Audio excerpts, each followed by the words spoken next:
After a huge bounce-back Game 6, the Ottawa Senators will have plenty of belief heading into Game 7. But Chris Johnston, I want to ask you about the meeting that the Senators had leading up to Game 6. What did they accomplish by what sounds like a meeting where the players didn't pull any punches with each other? They came out of that room, Shawn, absolutely believing they were going to force a Game 7 in this series.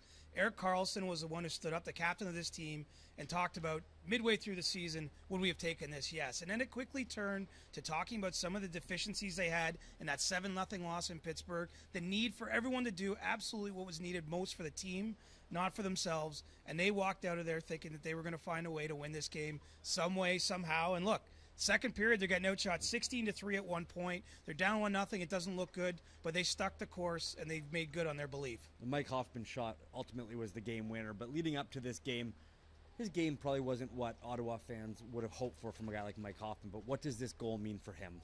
He had to atone for that Game 5 in particular. And look, there weren't a lot of good Senators. There might have been no good Senators in that game. But Mike Hoffman had a brutal turnover on the first goal, had another one on the fifth goal. He told me I was terrible in that game. And he really put pressure on himself to come out and make good on the opportunity he had here in Game 6. And, man, I mean, he stepped into that shot.